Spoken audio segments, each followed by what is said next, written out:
Advisory Council is aware. Let's take roll call. I see Ashok Ramasubramanian, Steve Burkholder, Ellen Daviero. Who's on the phone with star nine? Chelsea Ratner.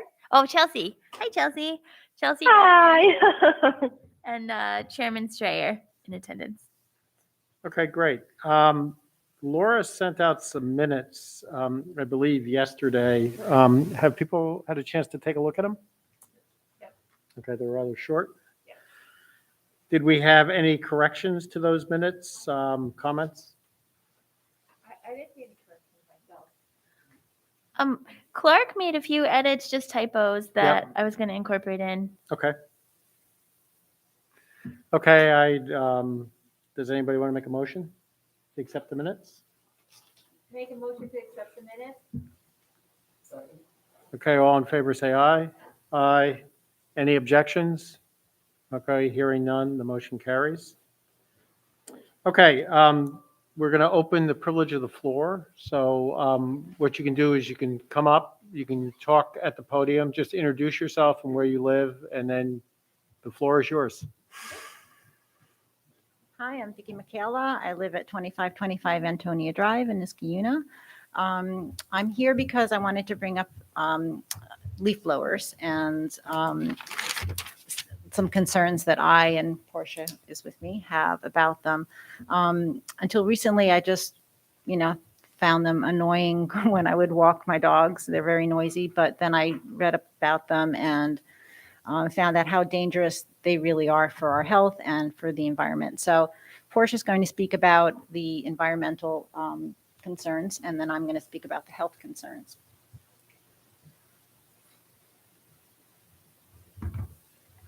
Hi, my name is Portia Zwicker. I live at 1572 Dean Street in Niskayuna, and I also serve on the climate task force for the Climate Smart Communities program that we're involved in, and Laura knows me from that. So I'm going to talk a little bit about some statistics about gas leaf blowers, current bans on them that exist across the country. So gas leaf blowers are banned in several municipalities in California. California has the most. However, it should be noted that there's a movement in the California legislature to ban gas leaf blowers completely statewide. 4 California towns ban all types of leaf blowers, including electric. Outside of California, there are a few other towns. A few in Colorado. Brookline, Massachusetts is the one in Massachusetts. Montclair, New Jersey. Washington, D.C. has a ban going into effect in January. And Burlington, Vermont goes into effect in May 2022. In New York State, there are several cities and towns in New York. Interestingly, they are all just north of New York City, like Tuckahoe, Sleepy Hollow, Tarrytown, or in eastern Queens. So if Niskayuna were to consider this or enact a ban, we would really be a leader in that area for upstate New York, or all of New York north of the Westchester County area. There are other places across the country that don't have outright bans but have restrictions. For instance, the time of day you can use them or how loud they can be. So why are gas-powered leaf blowers so bad for the environment? They're extremely inefficient. I did some research on this and learned a lot about engine types. I knew nothing about engines, really. I drive an EV and don't even have one. There are 2-stroke engines and 4-stroke engines, and most modern cars are using 4-stroke engines and are much more efficient than a leaf blower, which is using 2-stroke engine. 2-stroke engines make them lighter, but at the same time, much dirtier and less fuel efficient. They spew out about 1/3 of their fuel, which is gasoline and oil mixed together, as unburned aerosol. These emissions contain an array of toxic pollutants, known carcinogens, and smog-forming chemicals. In 2017, the California Air Resources Board, leave it to California, issued this warning. By 2020, which we're already past, gas-powered leaf blowers, lawnmowers, and similar equipment in the state could produce more ozone pollution than all the millions of cars in California combined. 2-stroke engines are that dirty.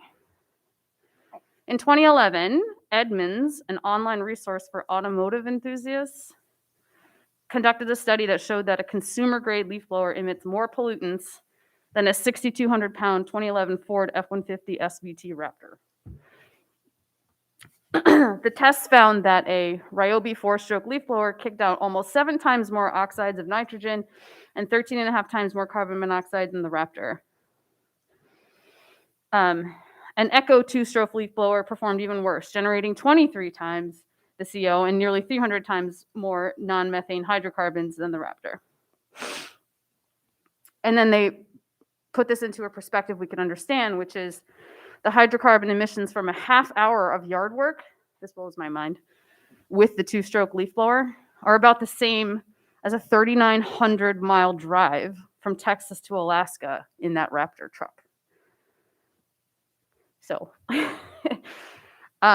those are all my notes, but I've been more aware of this issue more recently as a more recent homeowner. And when I look around in the fall and I see other people blowing their leaves, I am seeing a lot of electric blowers, which is great to see. So I think people would be receptive to this because we're kind of already moving that way anyway. But being on the climate task force and being in general an environmentalist, like my goal is to reduce emissions as a town. And it seems like this could really help us pave the way towards that. Thanks.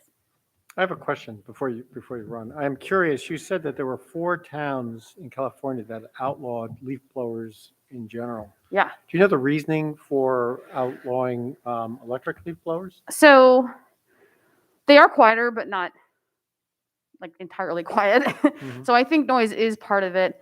But also some people have concerns about other effects that such a powerful blowing device can have. Blowing things into the street, into other people's yards, and even maybe effect on wildlife, insects, things like that, where raking is, more work, but less harmful. Okay, so there's other potential environmental concerns. That's my there as well. understanding. Okay. But this would be like the biggest difference we could make. Yep. Mm-hmm. So I'm a registered nurse, and I thought it would be fitting if I spoke about the health impact of gas-powered leaf blowers in particular. So their emissions contain toxic compounds like carbon monoxide, benzene, formaldehyde, which are all carcinogenic, as well as ultrafine particles, pollen, mold, animal feces, herbicides, and pesticides, which are inhaled into the lungs and that can cause cancer, COPD, and asthma. N95 masks, which we all know about now because of COVID, they do filter exhaust particles, but not benzene. And honestly, walking around my neighborhood, I have never seen anybody wearing a mask, any kind of mask that's blowing leaves. So the newer models are a little bit better than the older models with regard to emissions, but even a newer model leaf blower is 40 times worse than standing on a clogged intersection for the same amount of time. An older model is 50 times worse. They're also very, very noisy. You probably know. And according to the CDC, any noise level over 80 decibels for just 2 hours causes irreversible hearing loss. And gas-powered leaf blowers emit 95 to 115 decibels for the person operating them. And of course, the sound does travel because it's at a low frequency. Whereas the electric blowers are better, and they emit 59 to 65 decibels. As Portia mentioned, the electric ones are increasingly popular among homeowners, and they currently comprise about 40% of sales, and that's trending up. But the landscaping companies, and I called a couple of them, they almost all of them use exclusively gas-powered, and the reason is because they are more powerful. So that enables the workers to do the job more quickly. They don't need to be plugged in.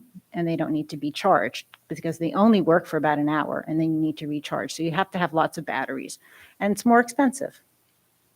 So these are the facts about the leaf blowers.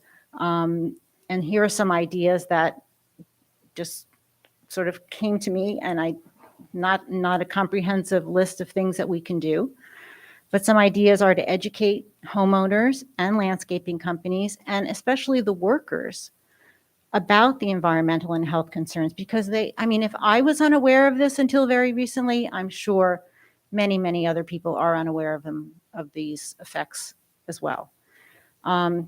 We can promote or require the wearing of N95 masks and sound canceling headphones to protect the workers' health and hearing. Promote and incentivize alternatives to the homeowner, mulching, raking, electric or battery operated variety. And then exploring, restricting, or banning their use entirely. And in my opinion, homeowners are more amenable to changing practices. It would be a fight to get landscapers to make these types of changes because it would affect their bottom line. But considering the overwhelming evidence for the serious health and environmental impacts of leaf blowers, in my opinion, it's just a matter of time before they're outlawed.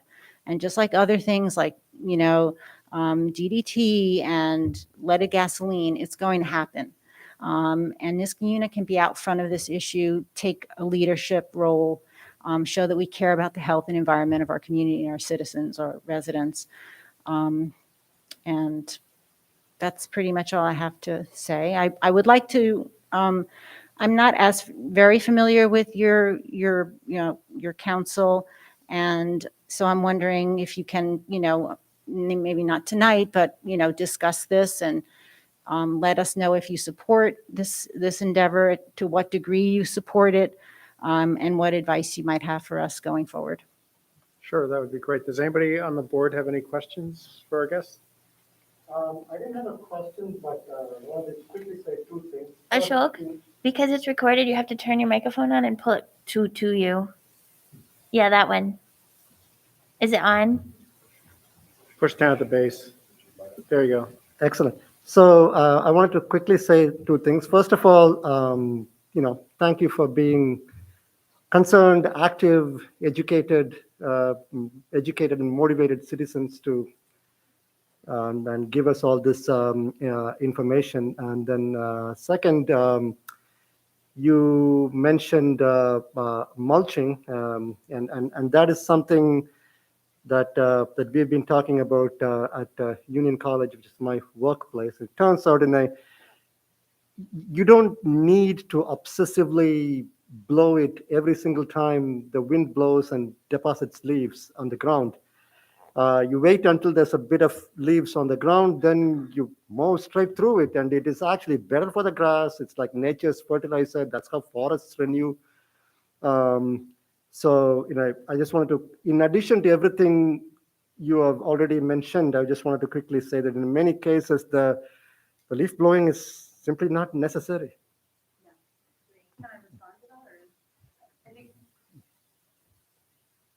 I mean, I agree with you. And I know about mulching, and the Climate Task Force put out an email blast about mulching. What we're battling is people's obsession with how beautiful their lawn is. So, and that goes with pesticides and everything. So I think that is you're right, but I think that is the challenge, is convincing people that they don't have to clear all their leaves off all the time and have this pristine lawn. Anybody else have any other comments?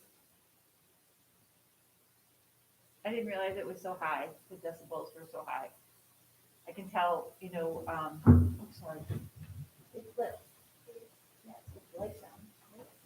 So I would just say this, I definitely notice it more, working from home, when I'm, and I'm in somebody else's, clearly. I mean, we live in the Northeast. We have a lot of trees. I think it's quite different in California. I have three brothers.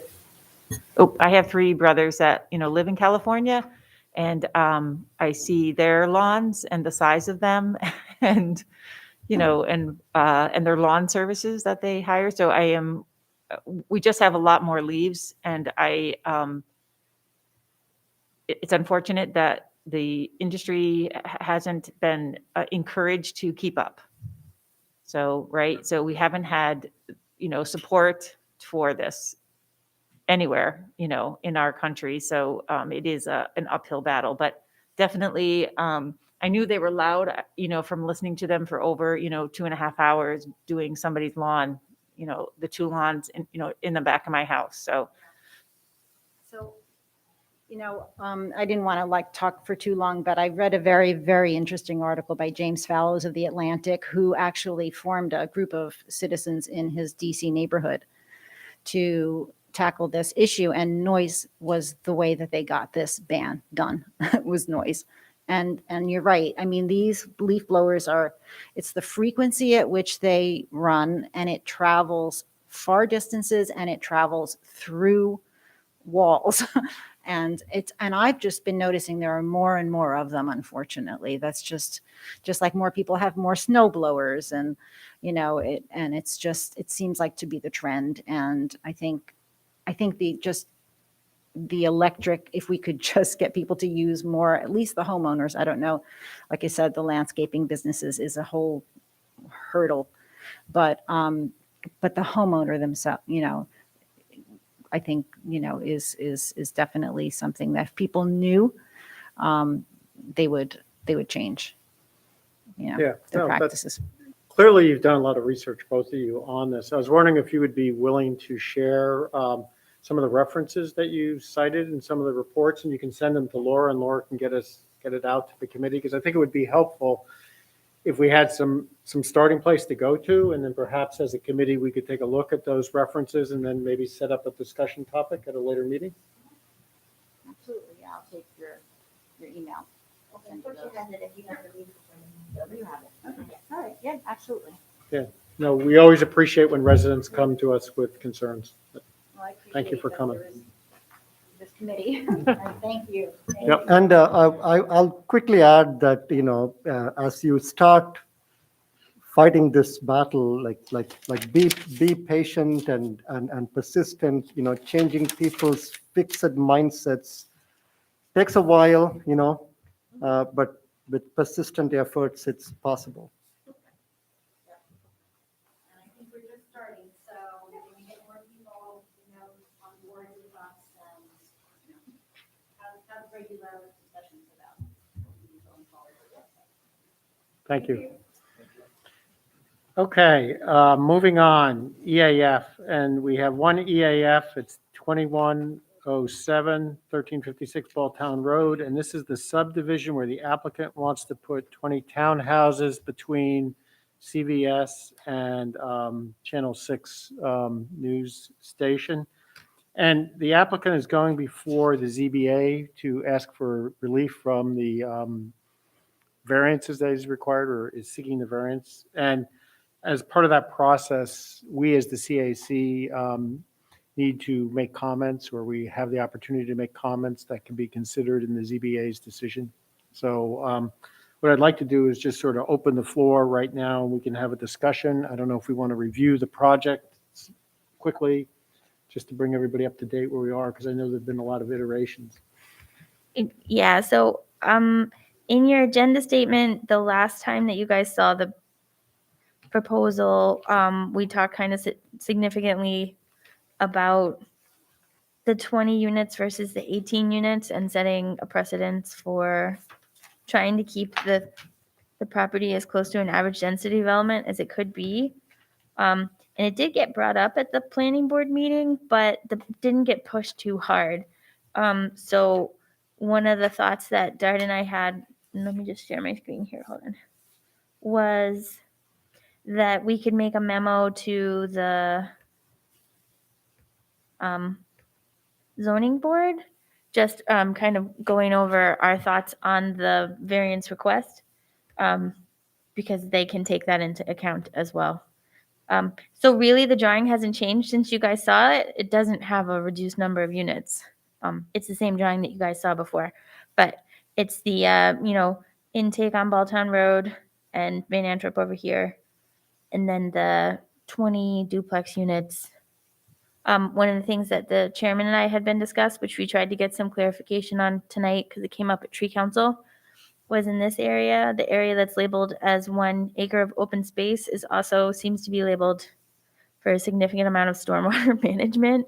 The response from the applicant is that they would do like the least amount of tree disturbance to this area, but they haven't done the full detailed engineering analysis, so they couldn't tell you how much land would have to be cleared in order to put the detention ponds in there. If you look at the circles, though, it looks like all of it, but he, in his email, didn't seem to indicate that it would be all of it. But they don't really know until they do the stormwater analysis. Do we know So- when that's occurring? So that wouldn't occur, Until they get the. yeah, because it's a significant amount of engineering. Yeah. Yeah. So I looked at, after our discussion, I looked at the amount of impervious surface on that development, and it's about 1.8 acres, and the entire acreage is about 5.3. So what we're going to do is we're going to take 30% of that open space there, minus the existing houses that are currently there, and basically pave it over. And the stormwater management system is going to have to pick up that additional water throughput. So, I think when you look at that, I think those retention ponds are probably going to be flooded substantially, that you are going to lose the trees in that area. I would imagine, or a big bulk of them to handle the water. Yeah, I agree. Like, I think there's probably a reason that the blue lines are that big. They would do their best to save the trees, but I don't think that many of them are going to get saved there. Mhm. So that might be another reason, though, that we want to make sure that the planning board and the zoning board are really thoughtful about the number of units going in, because if you removed 19 and 20, for instance, you could make that corner as actual usable open space. I mean, even if it's just forest that doesn't get disturbed, because the code for open space, I don't think is meant to handle stormwater, although it's not specifically prohibited that I could find today. It's not meant, like, open space isn't meant to be managed stormwater areas. It's meant to be places of natural areas that people can recreate or enjoy and beneficial to wildlife and habitat. So, Yeah, and when you look at what they're proposing, I mean, they're proposing removing 3.6 acres in the seeker, and in the application, and that would leave about a half an acre. So it's hard to see, because that retention area is about an acre, isn't it? yeah, it's Yeah. labeled as an acre, 1.0. So, I had a second question, and Laura, maybe you can provide clarification. The applicant in the application mentioned that R2 allows townhouses. So, Is that an accurate R2 statement? So R2 allows single-family dwellings, and a townhouse is defined as a single-family dwelling. But R2 makes absolutely no ability it has no wiggle room at all for setbacks. So even though a townhome is defined as a single-family dwelling, I mean, it's technically not a violation of zoning to have, because it's a single-family dwelling on its own lot. But there isn't anything in the code that allows for that 0 lot line, which we discussed at the last meeting. Even in the notes, you can see that you guys had said you're not necessarily opposed to the 0 lot line setback, but all of the other setbacks should, or as many of the other variances should get reduced, because there isn't anything in the code that allows for the home to be sitting on the lot line. Yeah, I guess I was just sort of confused by that particular statement, because it sort of implies that the town homes, I mean, when I think of townhomes, I think of party walls. Yeah, and multiple duplexes, houses. or yeah, So it can be more. I just found that statement somewhat misleading, because if R2 really allowed townhomes with a shared party wall or a shared boundary, it would state so in the code. So the way I view this, and why I think this is important, is that the applicant is coming to us and they're asking for relief from the current zoning to put in townhouses, which may be appropriate for this area. And in fact, for a larger piece of land, they would have tools to do it. The town would have tools to help them with average density. So I think when I see this, they're proposing 20 homes, but I think at the very least, they need to be held to the average density rules. I mean, the problem here is that they can't apply the right tool in an area. So if it's appropriate in this area to have townhomes, they have to live within the zoning code that would be most applicable, in my opinion. And when you look at the area variance, right, I mean, there's a substantial amount of homes that don't even meet the minimum lot requirement.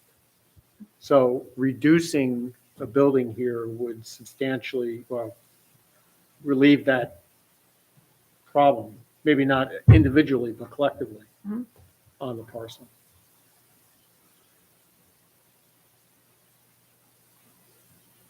Or 3, I mean. So what does, so can you, so if you apply that, then what does that allow them for? So I don't think I put it in the packet this month, but they showed, so an average density development, when you do it, you have to show how many single family homes you could fit. And then based on, without needing area variances, and then based on that sketch plan of single family homes, you're allowed to reduce the lot size by 50% and have 40% townhomes and 60% single family homes, I think. But in this case, if we were saying all townhomes, we would still go with the number of units that you would be needing. And so they submitted a single family home drawing that showed 17 homes. And it did have, I think, one stormwater lot. But I think Chairman Stray and I were talking, it would be hard to get 17 single family homes out there. So if we were to round up, because obviously duplexes are double, to give them 18 homes, that's very generous. You could also argue that you need to round down to 16 because that would probably be the more realistic number of homes that you would be able to put there as single family. 18 is the generous way to look at an average density development, and 16 would be the more conservative way to look at it. I don't have the single family home, but I did bring that up at our last meeting. Yeah, I remember You seeing sent it last time? No, like a No, month I ago. Brought it up. Yeah, I have it. Oh, did you bring your old packet? Yeah.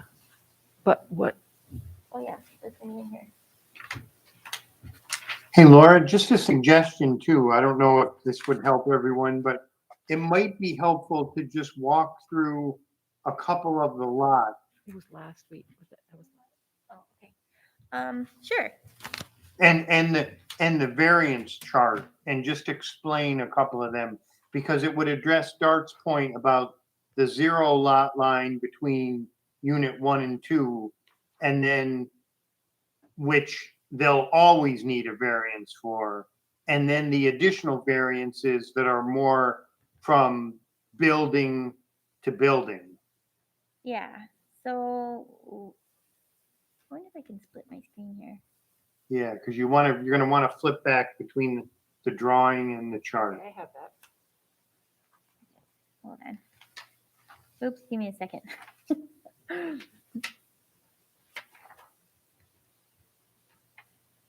Here's Yeah, that's. this, I have the setback. Yeah, that's the setback. I'm talking about the single family home drawing that they submitted. I might be able to bring it up, but let me hold on. Oh, I don't have the single family home dwelling. I remember seeing it, you showing it last. Yeah, I time, may just have showed it on my but- computer last showed time, it on the actually. Computer, but we didn't, it wasn't in the packet. Okay, I may have just which I can do again. I can remotely log into my computer and show it to you guys. That might be what I did last time. Yeah, that's what happened. Okay, so let me show this. There we go.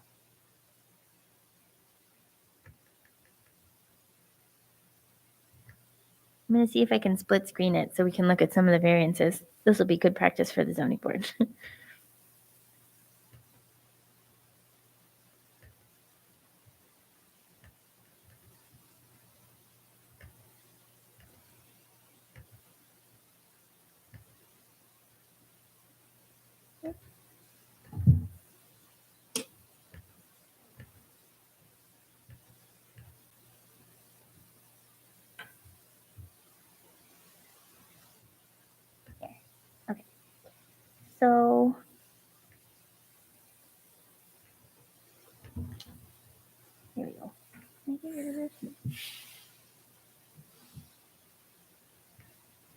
So can you guys see my split screen? I'm not actually even looking.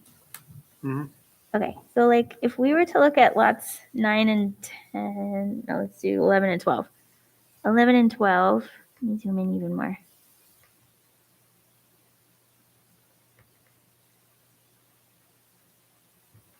Which you can look in your own packets too.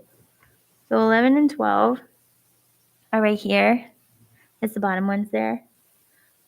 The front yard setbacks are 30 feet.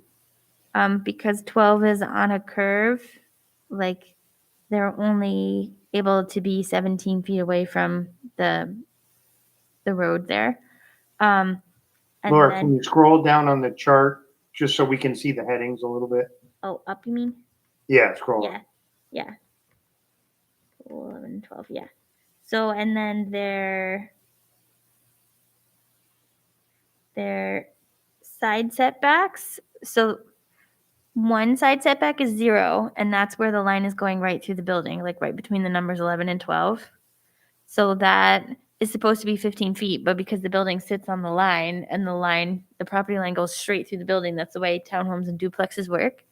There's 0 feet from the lot line. So they need a 15-foot variance. But in the instance of lot 10 and 11, the other side of the building, so like not the shared wall of the building, the side between 11 and 10 and 12 in the road are also too close to the side. So they're only 10 feet away from the side yard lot lines. And so they need an additional variance there. Why do they need the side setback variance? Well, the 0-foot one is because the line goes straight through the building. So normally you'd have to, if you think of your homes in Old Niskayuna, some of them are only like 5 feet from the lot line because they are pre-existing non-conforming. And you think about if they're both 5 feet from the lot line, you've only got like 10 feet between the two buildings, which they try to keep if you ever needed emergency access or whatever. But in this case, the lot line is actually going directly through the building. So there's no space between these. They look like one single building, but it's individually owned on either side. The roof goes right across the line. So it's They- not one single unit. So the line goes, like in Alaska, we called them 0 lot lines. Do- Like do here, we normal- call them Does duplexes. a normal townhome someplace else have this? Yeah, exactly. Every has this. townhome. Yeah, because so like if you think of condos, people own the inside of the building, but it's sort of like an apartment building. So apartment buildings, you walk in, you rent unit 1. Condos, you walk into a common space and you own unit 1, but there isn't really a lot line associated with it. You just happen to own your unit and you pay into a condominium association. On a townhome, you own half of a building and the yard. So you own your own building and the yard around it, but you have a shared wall with your next door neighbor. Like if you think of like the ones on Cary Court, they're actually 4 townhomes put together. And so there's 2 units on the side and then there's 2 units in the middle. The middle units actually have 2 shared walls. So they're 0-0, but they own their front yard and they own their rear yard. And there's a homeowners association that allows them to kind of walk around the building and get to their rear yard because they'll have common areas. But it is a little strange the way they work. So any townhome, or which is what I think Chairman Schreier was trying to say, any townhome will require a 0 setback variance, and R2 doesn't allow that outright. So in some respects, even though it's considered a single family dwelling because it's one lot with one single family dwelling on it, it's shared to the next property by a wall. And they're called party walls because they're super extra thick and they're tried to make so that the noise can't get through to each other. Yeah. And then like for lots 11 and 12, they're also too small. And the size of the building is taking up more than 30% of the whole lot. So like those 2 in particular are requiring a ton of extra variances besides the 0-foot lot line variance. Are these requirements for Niskuna, all of Niskuna, or this parcel, or R2? R2, yeah, which is a lot of Niskuna. So R2 would normally say you have to be 15 feet from the lot line. Many of these are 15 feet on one side. Like if you look at 9 and 10, which is the one that's above it, 9, which I don't know if I can get, I think it's really hard to see on the big screen, but if you guys look closely on your drawings, there's like a little dotted line here that the tip of the 9 building's hitting. Yeah. And that's actually the setback line. So that's 15 feet right there. So lot 9 is meeting its side yard setback, but then it's 0 to 10. And then 10, you can see that dotted line goes through sort of the bottom half of the building. So 10 is 10 feet from the side, not 15. Just those kind of things are happening from the clustering of the development. And on the one hand, then we were saying you get all that open space and much less disturbance to the natural habitat. But on the other hand, you get the more dense lots that need area variances. And also we really need to define what the open space is going to be, because So Laura, if I could jump in for a second. So I think to Dart's point earlier, let's take lots 9 and 10. They're always going to need a variance for the side setback between lot 9 and lot 10, because they're both right on the side property line. Mhm.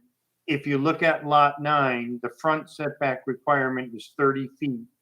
It meets that with a 30-foot setback. If you look at the side setback, not the side setback to the common line, but the side setback, that requirement is 15 feet. It also meets that. And if you look at the rear setback requirement of 20 feet, it meets that. The width, it doesn't meet the width of a lot for the R2 zoning district, so it would need a variance there. And this whole chart, anything that's showing up in red is where a variance is required. And kind of to Dart's point, we know they're going to need a variance for that side setback, in this case between lot 9 and lot 10. But there are other ways to configure the townhouses that could minimize the need for some of these other variances. That's one of the topics that will be up for discussion with the ZBA. Yeah, the way I look at this is there's 2 decisions to be made here. And one of them is, do you think townhouses are appropriate? And if in this location, and if you say, yes, I think it's appropriate, then basically you're okay with the common 0. 0 lot line for the shared wall. Mhm. But then the second question comes is, okay, now I'm going to look at the buildings as a single family home entirely. And do they meet the zoning code for an R2 development? And the answer is no, they don't. So that's the way I look at this. And Mhm. really where I think I am on this is,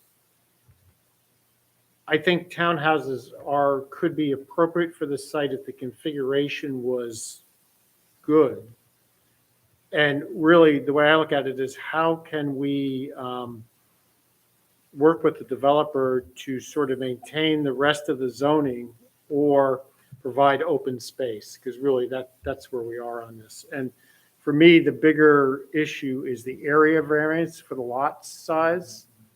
And those, they're basically putting in more housing than really is what's allowed on this property for an R2 development areas, single families type houses on this.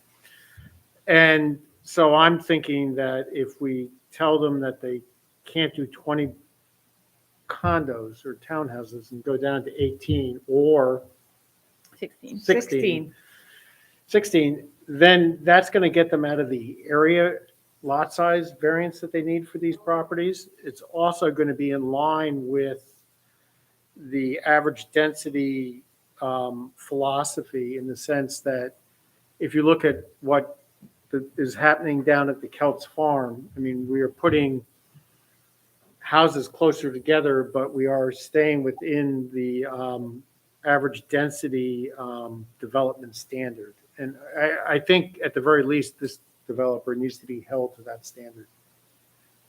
And part of my concern here too has to do with precedence.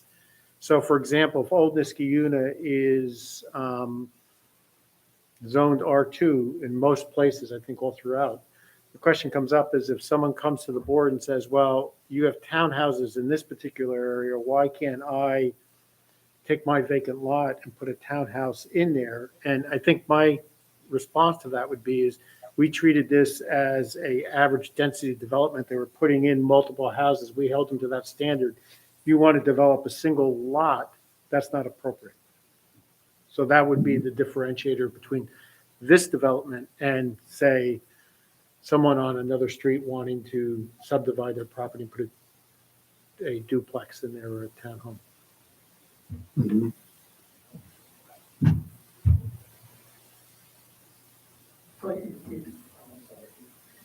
If I understand this right, like there's very little scope here for preservation of any open space, given the realities of the stormwater business, right? With the proposed 20 homes, it's like all concrete all the time. Well, our code requires in a regular subdivision for you to set aside a certain amount of parkland, but the planning board can say parkland's not appropriate in this particular area, and then the subdivider can pay parkland fees instead of setting aside actual land.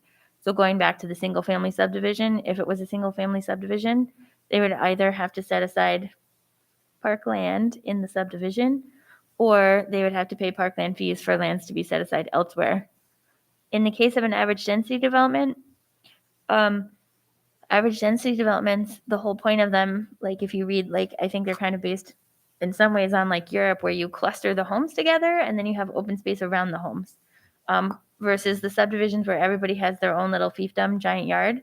The clustering of the homes and the shrinking of the yards allows for the greater open space for the public or for the homeowners association.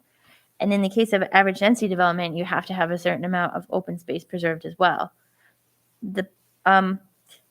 So the issue I think on this one is if you do the 20 units and the whole open space area that's designated as 1 acre becomes stormwater, you don't have a lot of open space. That's not creating a lot of open space, in which case, because we're the CAC and we're looking at those things specifically, we may want to recommend now strongly that a couple buildings, at least one building gets removed, and then that becomes open space, because otherwise the benefit of the townhomes is to make open space. But if you're not actually making open space with the townhomes, then what's the Yeah, that to me is like my biggest concern here, because like every other development proposal that at least I have reviewed while on the CAC, we were able to set aside some spaces like real open space, which is beneficial to the residents too. And this, it looks like everything is gone completely, nearly 100%. with the blue circles Yeah, around with the stormwater item that we discussed. So I'm certainly in favor of reducing the units by 2 or 1 to set aside some genuine open space. Yeah, the tree council actually made that Yeah. comment that this is the last significant treed area in this region of the town, and as proposed, most of those trees would be gone. I mean, of course, like, this is development and so on, but, some character of the old, forest, if you will, should be maintained. Yeah. Chelsea, you've been very quiet. Do you have any comments you care to make? I don't mean to put you on the Honestly, spot. I just, No, it's okay. I do enjoy listening, and honestly, most people do bring up things that I was concerned about. So it's more or less just making sure that it's not going to overwhelm, sewage and water supplies and just not be, a nuisance. But I understand why it's important to have that. It's kind of like a catch-22. And so, in other words. Okay. Yeah. So, so has this come up? Has the dwelling space, what Dart brought forward, has that come up in front of the planning board? Like, are The they, number of units? not the number of units, but the thought behind why the number of units would not be good, for precedent and for, Yeah, so because at our last meeting, we recommended to keep to the ADD, and so we brought that comment to the planning board and to the project lead. And they pushed on the developer and said, can you reduce the development by a building? And the developer said, no, our cost benefit analysis says we really need 20 buildings. And the planning board said, okay. But I mean, it may be a bargaining chip with the zoning board too. I don't really know. But they definitely told the planning board that the project really becomes difficult economically if they remove a building. Yeah, but you got to keep it in proper context. I mean, They're our always gonna- job on the board is to protect the environmental interest and the interest of the community Correct. while working with the developer. So, it's not on us to make this project affordable the way the developer wants to develop it unless there's a benefit to the town. And I think there have been situations where there's been a substantial benefit to the town, but I don't necessarily see that in this situation here per se. But I was just going to add, like, if you removed a building, let's say you took 19 and 20 out, and that would probably be the one that I would sort of think would be the best. What that does is that opens up about 18,000 square feet of open space that's adjacent to the 1 acre open space that's retention. And then the 1/10 of an acre, which is open space down where the road comes in. Now, I don't know, what is this parcel over here that sort of rounds around the driveway that's wooded here? Is that owned by the apartment complex? Number 21. No, it's over by the vegetated swale. Oh, 23. Yeah, I think that's a secondary spot where they're considering to be open space, although that probably actually truly is open space. But if we go over to the right of the line, as you're looking at the drawing, so the region between, let's say, the property line and the drive going into the apartment complex. Oh, yes, that's owned by the apartment complex. That's What? owned by the Van Antwerp Village. Okay. Yeah. But that's likely to be open forever. Well, I mean, the village certainly can't fit a building on there. They wouldn't be able to meet the setbacks. Yeah. If they ever wanted to turn that into a lawn, that probably wouldn't be illegal. No, but that would still be open space. But What it I'm would still be saying open is if you space. pulled 19 and 20 out, you'd have a continuous rather than a Block fragmented of open vegetation. space. Yeah, you would. Sorry if we're talking about this, but Can you turn your microphone on and pull it over to you? Yeah.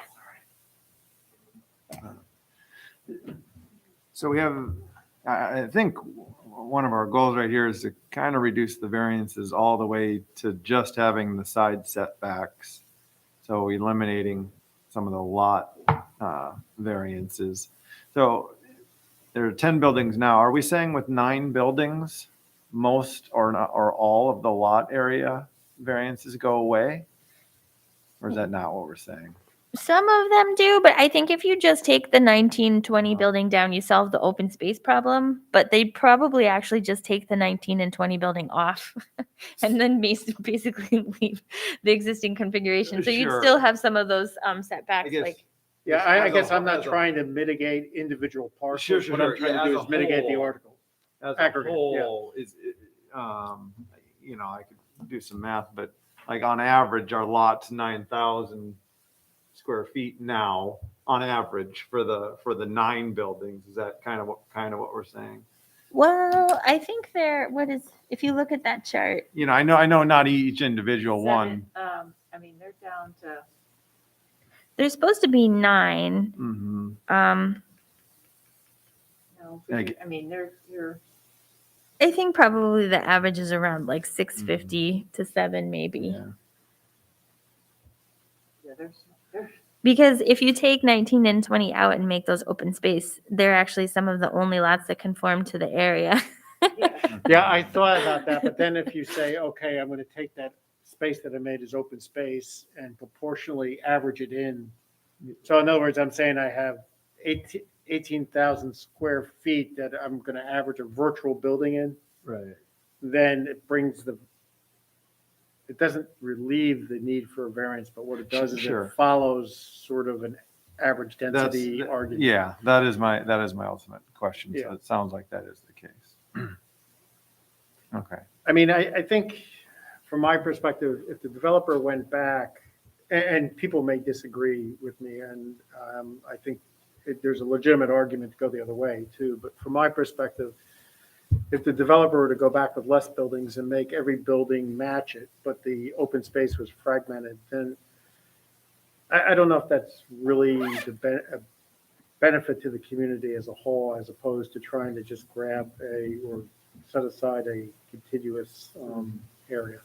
But, you know, I could see the argument going, Yeah, sure. I could see the argument going the other way too, certainly on this. Yeah, I mean, there's definitely people on the planning board that would rather see single family homes here, but I think the advantage to duplexes is it's a type of housing that we don't have a whole lot of in Niskayuna, and it does allow for downsizing. And I know Ellen's asked a couple times if there's, you know, full livability on the first floor, and they've said yes. So, like, theoretically, you can stay in your neighborhood and downsize into one of these, and you have very little yard maintenance, but you still have ownership, which is like, it's different than downsizing into like an apartment or like a senior living home.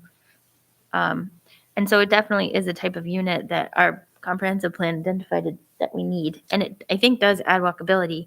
But the issue is there's like hardly any open space related with this proposal. And it seems to be a little bit too dense.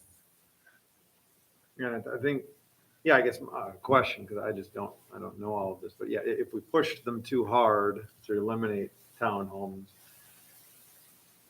is there a path for them to change to apartments or single families, whichever direction they wanted to go, and be worse off? It's a really good question because we've said no to a couple of things and then wound up with something that we were worse off for. There's no question. But in this case, you couldn't put apartments there without a zone change. And they actually already tried to put apartments there and had to withdraw their proposal because of the massive public outcry against. Okay. But the zoning would allow for single family homes. And I can go and find that plan if you want to. With less variances? Yeah, I mean, you guys can keep chatting. I'll get it and pull it Yeah, up that'd for be you. interesting to see. And Laura, if I could just jump in, looking at the single family home plot would be kind of a good discussion point, because like Dart said, I think it's almost a point of looking at what do we prioritize more, creating a significant open space area that could be forested or something, or a real buffer with the smaller lot sizes on the buildings that remain, or do you get rid of perhaps units 19 and 20 and slide the road over and make some of the lots more conforming in size, but you kind of lose a real central open space area in the process of doing that? You know, which is more like what would happen with a single family home plan. It's kind of like, which one do we think is a better use of the land? Would you rather see an open space area in one area that could be forested and be a big buffer and leave the smaller lot? Or would you rather make the lots more conforming, but you might section up your open space a little bit more to where it's not all in one area? Yeah, I think that's a really good summary, Clark. I agree with the framing. Because single family home, the open space is going to be larger yards for each home. Okay, so normally I have my screens a little more in control than tonight. Sorry about that. My personal computer. But here's the single family home concept. And so, like, what's noticeable about this, obviously, is that it takes up all of the area with homes and yards. And I think it goes back to what you said, we could end up with something else. Yeah, so that's the exact same property configured for single-family homes and a through street, and it doesn't need area variances. But this proposal also has not had the benefit of a full engineering stormwater analysis, and that's a pretty small stormwater parcel compared to the Right. one that they've got on That wouldn't be. the that wouldn't- townhomes. That wouldn't work. So unless they do something kind of magical with that, I mean, I don't know, like maybe you can, but I mean, you can engineer things. But likely if they're really considering that they need that much area to do stormwater analysis for the townhomes, Right. I think you'd probably need more than one parcel for stormwater on this, which they're proposing 17 homes. That would make it 16 homes. They show 18 lots, 17 homes. So there's 16 there? There's 17 single-family homes on there, And then lot 18 is the stormwater and lot 18 is the stormwater, in the lower left corner. Yeah, the one that has this funny. yeah. Yeah, that's the stormwater one down there. All right, but the variances don't work on these either? No, this doesn't need variances. This would be as of right. Sorry. Because remember, this is zoned R2, so the lots only need to be 9,000 square feet. And I forgot what the width and Is depth. 80. 80, Yeah. Yeah. Yeah, so these lots are conforming. Okay. okay.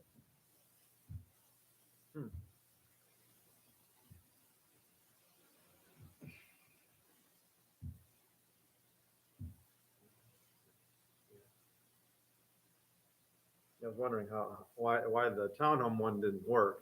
But that's 17 and this is 20. Yeah, so That's three less units. it is essentially. 3 less Yeah. units, and they're also taking up all the space. Like the Sure. townhome one has that 1 acre set aside for potentially stormwater. Don't really know what's going to happen with that acre. And then the 0.1 acre set aside for open space. This has 0 open space set aside, like nothing. This is the entire development of every single bit of that land.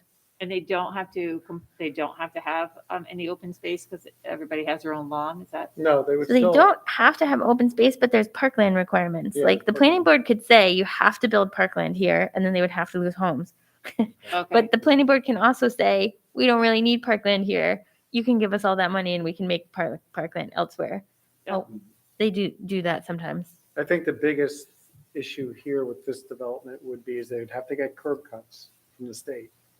For Walltown Balkan Road is a state road, and the curb cuts are not desirable in that location. they'd And have, then the stormwater would be an issue, right? 'Cause you Yeah, have to that doesn't- demonstrate. yeah, Or would it just be in everybody's backyard? No, they that doesn't work. have to manage the stormwater Okay. here. I'm also looking at the traffic study and the traffic impact for a single family home. That's the typical numbers of single family homes generally drive a little bit more traffic than the smaller duplexes. I will say, I mean, I don't know if anybody else listened to, but they did have the whole public safety, about in the town of Niskuna and just where the traffic is and why it's so backed up on Balltown Road for those 2 hours and how they're going to try to, try to fix it. So they've been noticing a significant increase for a section of Balltown Road that they can't, basically between here and Route 7. Who's that, the state or is that? No, the town and why Oh, they're, just what's going on and why it's occurring. Just as long as they don't make it a 4-lane road. No, I mean, the state, Not a good idea. yeah, well, I'm just saying that, I mean, that was my point before when, I don't, I just literally don't think you can add like one more car for that time of day or night. It's, It's funny though, like like perception wise, I agree with you because I drive Balltown Road. I mean, we all live right off of Yep. Balltown Road practically. If you live in Niskuna, there's a couple people way in the corners, but I mean, I live right off of Balltown Road. I know you guys do. But if you talk to the state and you look at the volume that they have built Balltown Road to handle, they don't consider it even close to capacity. So like Right. their engineering design wise says that it absolutely can handle the traffic. Whereas when we drive up and down the road and you think about even having 5 more cars in front of you, like it's an additional 5 minutes of just sitting there. Right. I mean, they look at. Or cutting through the throughput, neighborhoods, you which look people at hate. Wall time when you go from A to B, right? Yeah, I mean, just the turn off of 7 onto Balltown Road. And then because of how the lights do not match and I mean, you get people that are constantly, over on the side, then trying to, and even off onto, People right they're into the literally road. on Route 7. It's terrible. Still going that way, Mhm. during, and it starts at, 3 o'clock, 4 o'clock. But anyways, that's aside the point. I don't know which one I would be more in favor of. I don't. I don't feel like this stormwater is anywhere near the amount that they would need for these buildings On this sketch. and I definitely. I mean, no holds barred. They should get rid of those 2 buildings if they do the 2 townhomes. I don't think there should be any more discussion about doing it without that. Those stormwaters are too big and there's no open space. Yeah, so remove 1 or 2 buildings to make the Yeah, whole thing work better. Yeah, 19 and 20, I would just take them off the table right away, but, I'd like to second what Ellen just said. and here I would require them, I don't know, 2 houses on Balltown Road for those cuts and, and then, another 2.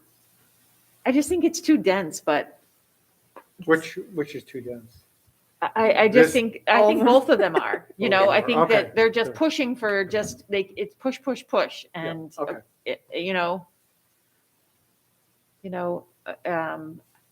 Are these nice small houses? I don't know. I understand it's a developer and they're trying to, make it work, but I don't know. Yeah. Getting back to Ashok's question about, if the developer comes back and flips back to the single-family homes, does that ever happen? And do you end up with a worse development? And, it's kind of interesting because if you look at the Kelts Farm development, right, that was an average density. And in order to do that, originally, the original development, we wanted to connect the roads between Windsor and River Road. Okay.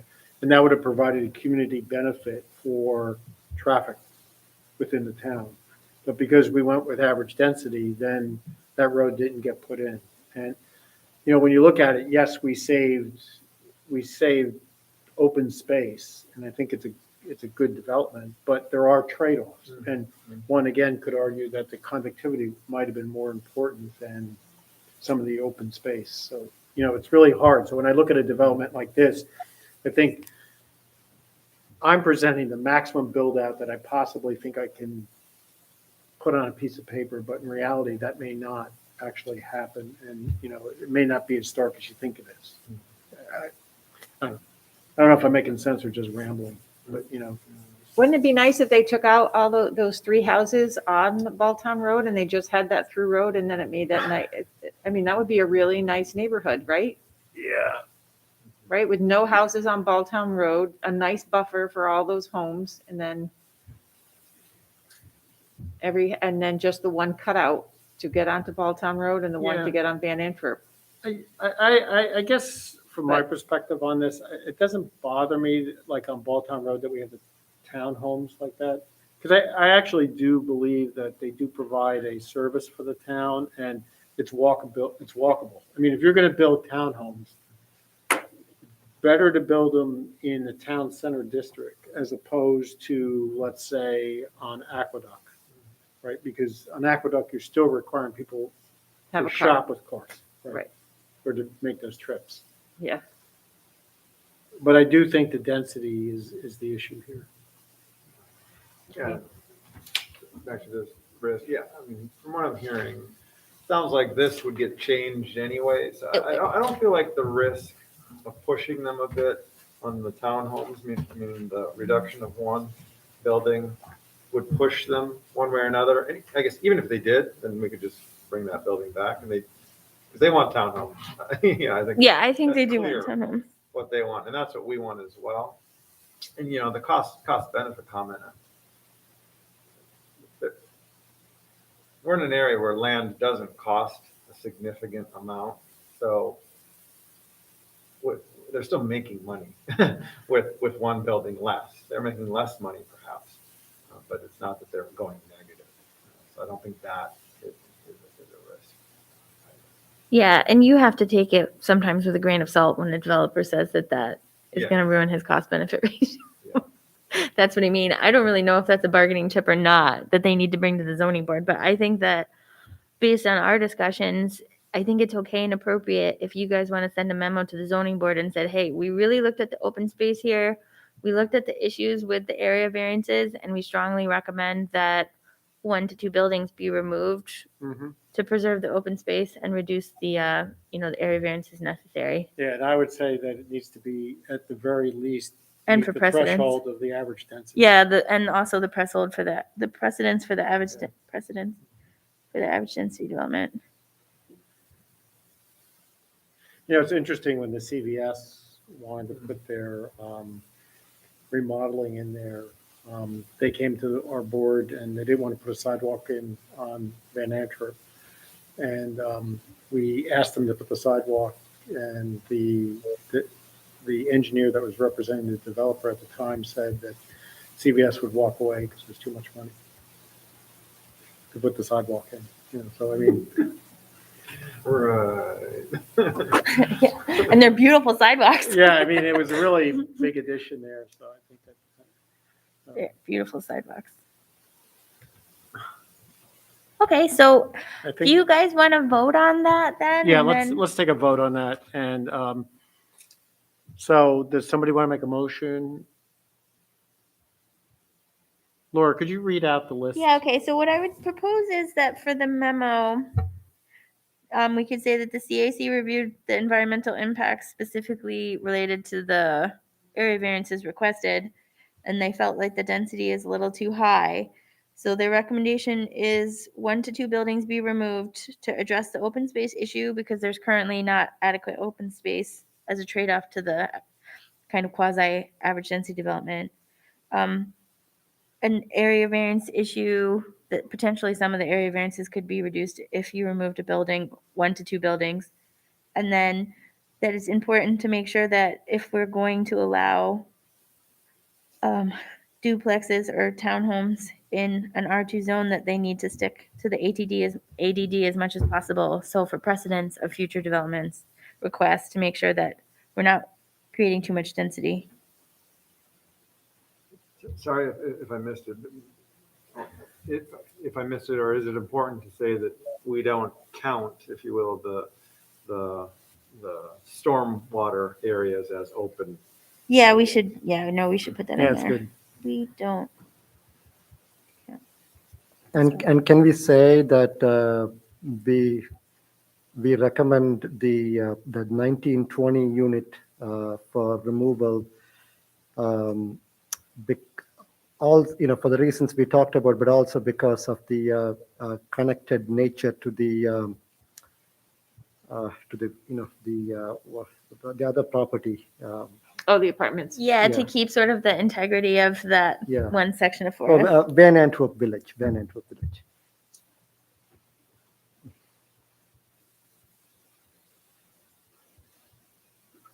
Yep, you got it. Going off the paper though.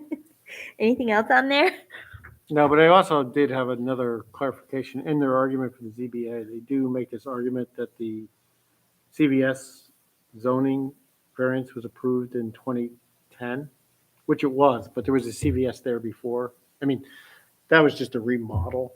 It wasn't a change in use. So I think hopefully when this gets presented before the ZBA, that comes out. Because Okay. it makes it sound like we just zoned that recently. you know, Well, within there's less a than years. decent number of people on the ZBA who have been on there for more than 10 years, so hopefully they'll remember. Yeah, I just, when I was reading it, I'm like, that's not really a good representation of what actually happened.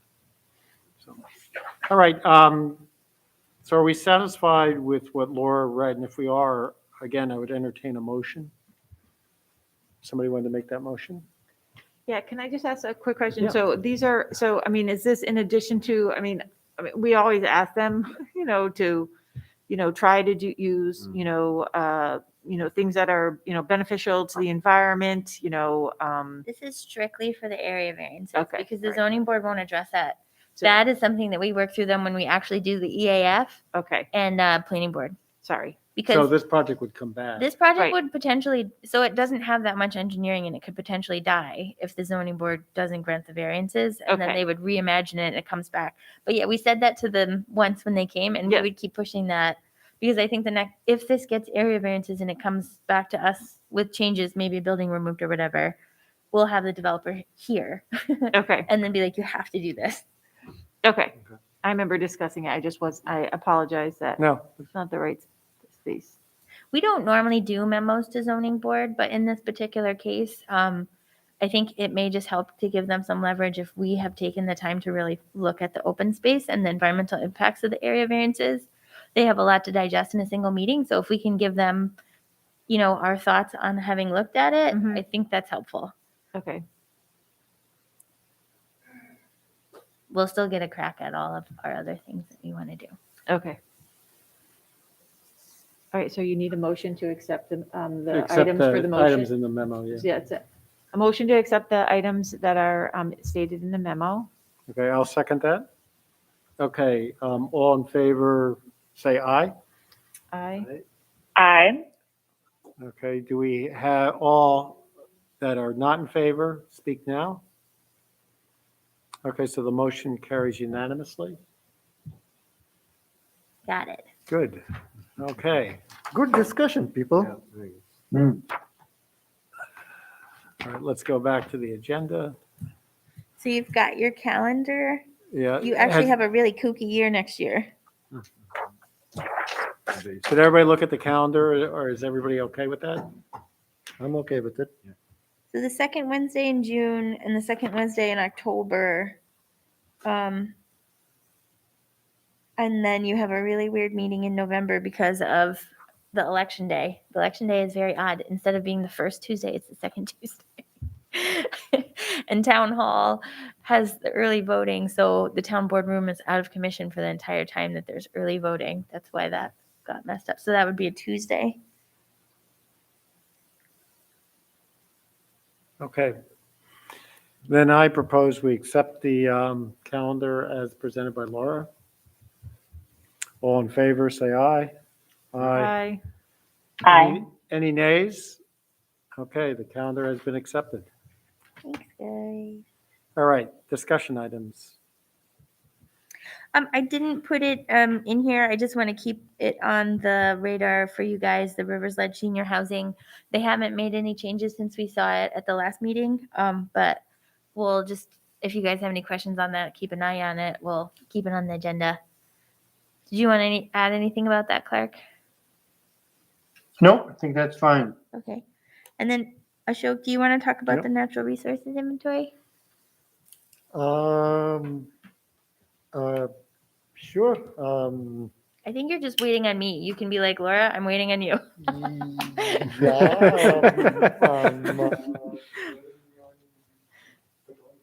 Yes. Okay, Can we talk briefly offline after the meeting? Mhm. You can give me those 5 things and I can, Yeah. I can talk to Jim. Yeah, so what happened is we got the grant. Jim sent us a proposal to sign. But the proposal was for just one single in-depth analysis. And because the comprehensive plan is rolling forward soon, and I don't know when we'll get the money for the more in-depth natural resource inventory, what I would like to do is have the natural resources inventory focus on a townwide map, and then maybe to a much smaller extent, an in-depth analysis of a parcel. I'd rather get a bigger list that we can work off of for the comprehensive plan, and then do a detailed analysis of something smaller, so that we can have that detailed analysis so that we can understand what it's going to look like. But we'll have the majority of parcels outlined that we can target if we need to. And then one of the things I'd said to Ashok is the town has some property that they go back and forth about trying to put up. Maybe we should inventory that one so that we Yeah. know what's there and see how rare it is and stuff like that, so we could protect it better if we need to. Yeah, I think from my perspective, I think that makes sense. I mean, if we're going to start this process to get a good overview of the land available, and that would feed into the comp plan. So I think that would be excellent. And Jim's great. Like Ashok said, he's happy to revise the proposal. I just have to get my act together and give him what I want. But I just found out we went to the same graduate school. So that's Oh, cool. okay.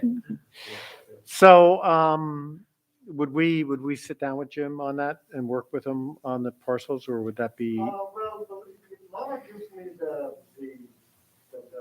5 parcels. I'm a big fan of less work for everyone. Hmm. So like sitting with Jim is like I can just call him on the phone. But I defer to the chair. No. I'm more than happy to. No, I'm just wondering, so is the idea to just give him 5 parcels, or have him look at the map and identify? Yeah, so that's what Parcels. I just like, and this is what Ashok's waiting for me. I just want to bullet point, like we actually outlined it in the grant, and it says we would do kind of like a large scale analysis of the open space and then hone in on something. So I want to see what he thinks about like how much of a chunk is doing the large scale map for the whole town. And then what does he have left to really look at Yeah. an individual mini NRI? I don't think it'll be 5 parcels. It'll probably be like 1 or 2. And then we could do something like, that the forest that I know of that's near the community center. And then, something like, I know you had said E1, but we'd have to get permission from E1. I think probably maybe a smaller park than Blatnick Park might work. Yeah, from my perspective, I think, given where we are in a town right now, to do a study of the entire town for open space, I think would be very strategic for us to do that. And like, And not then pick a couple parcels with the intent of doing more as we go along. because what I was really struck by, Ashok, when you first brought this to us, is we're not only talking about these huge parcels.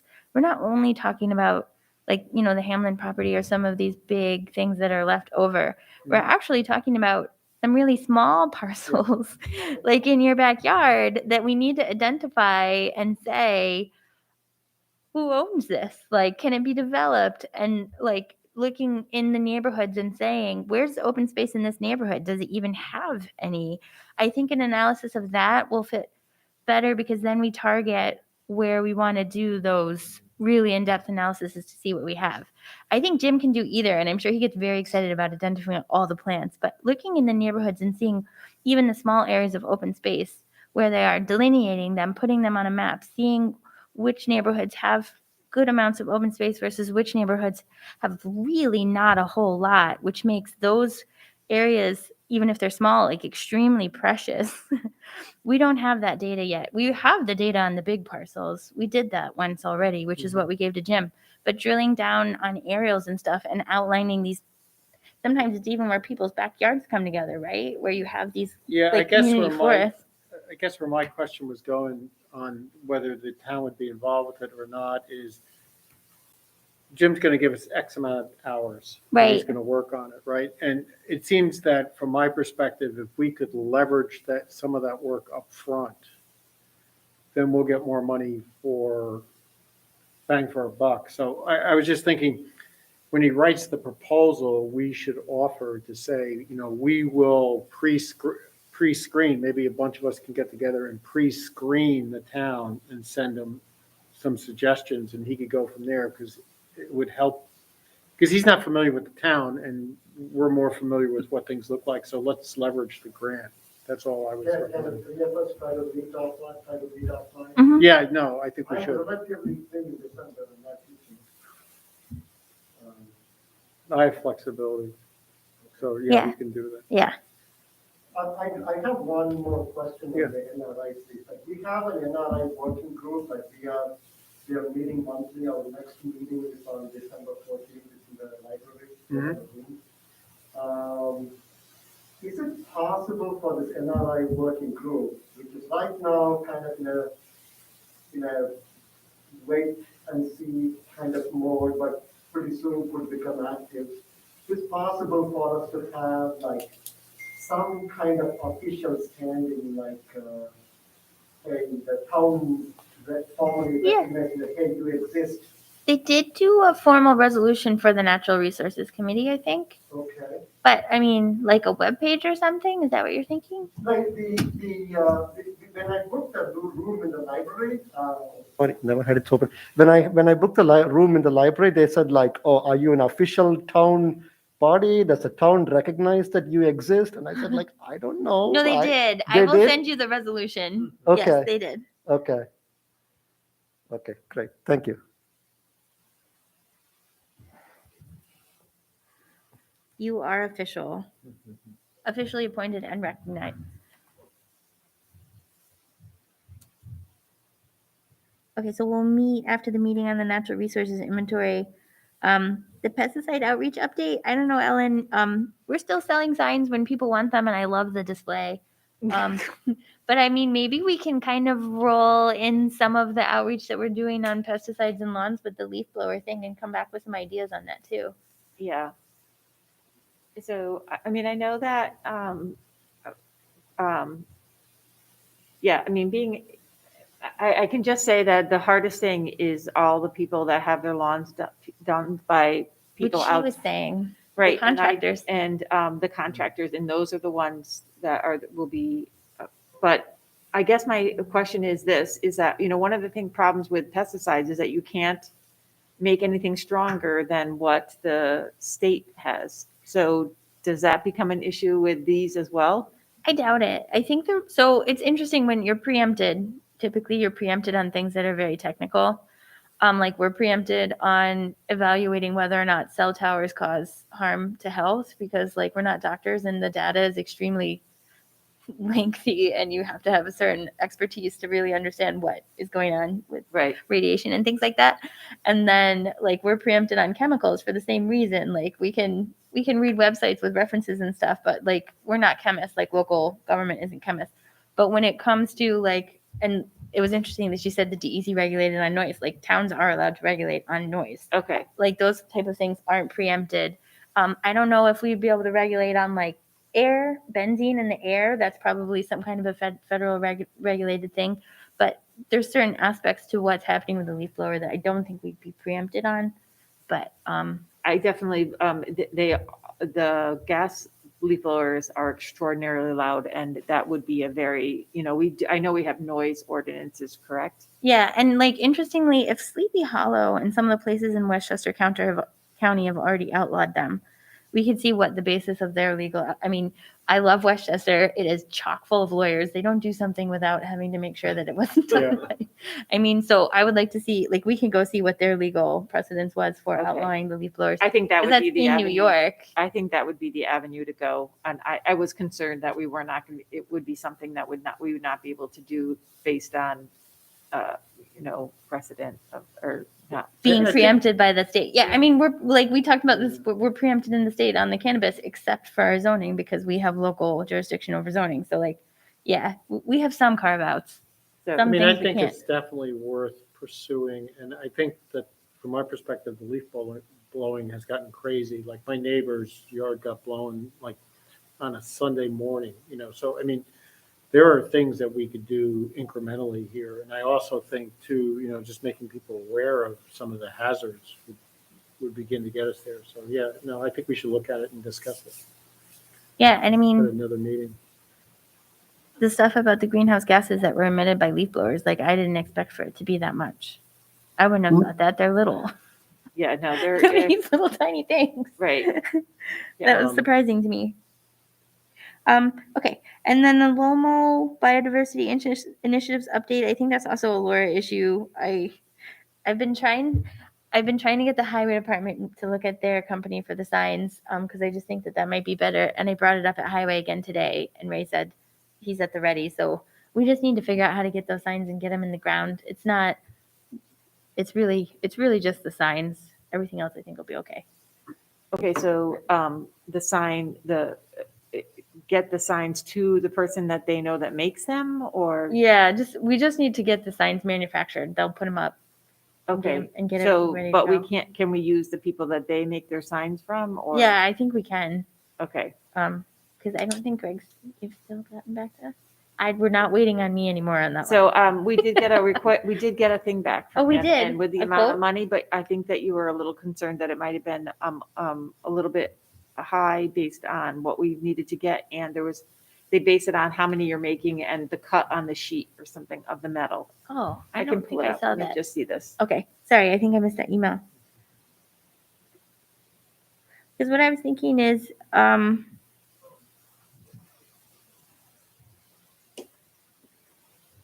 might not hurt to get 2 quotes anyway. Well, we can talk about that more, but we're just waiting on the signs. And then the historic preservation code is waiting on Dennis and the legal department. So those are just ongoing things that we'll just keep talking about. Okay. Okay, that's it. Is that something you want to do offline, Colin? Yeah. Okay, so. Yeah, sorry, yes. If we're done with the business for tonight, I'll make a motion that we adjourn the meeting. All in favor, say aye. Aye. Anybody want to stay here longer? Okay, we are officially adjourned. Thank you. Thank you. Good night, guys. Right. Bye.